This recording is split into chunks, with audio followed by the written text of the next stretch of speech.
That's a mixed thing. Certainly I can see advancements from when I first started in the field. There certainly have been some dramatic changes in how things are for women now, for the better, than for me. So some of the more overt challenges and problems and more overt discrimination is not acceptable anymore. The problem, I think, is that women at the higher levels are still not enough of the population to have really changed the culture.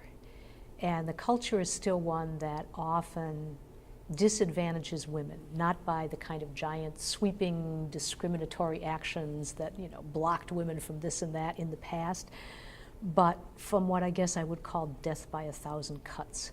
Lots of little things that when added up over the course of a career can hurt someone, you know, not being asked because it's the guys going out for beer, but they talk science when they're there. If you look at a room full of women in study section, the men interrupt the women, you know, 4 or 5 times more often than the women would ever interrupt anyone else. Things, just little subtle things, and and I think what makes it particularly hard is I think a lot of them are unconscious. And I think getting people to give up unconscious biases is the worst of all worlds, because you've got someone who thinks, I'm not biased, I'm doing everything I should, and yet they are. I mean, things like this, I don't know if you've read about this recent experiment that was carried out, I can't remember where it was published, but applications for a research technician with the exact same application, but in one case a male name and the other case a female name, were given to several male and female scientists, and the question was, would you hire this person, and what would you offer them as a starting salary?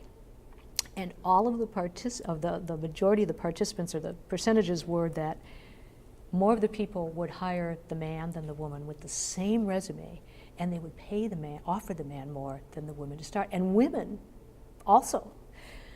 So that speaks to me a lot about unconscious bias. And it says, we still haven't solved this, and how do we solve it? And I read a sociology article that said a minority group can't really change the culture until they become approximately 1/3 of the members of that culture. And I think at the higher levels, you know, faculty and particularly administration and all that, department chairs, we aren't at that number yet.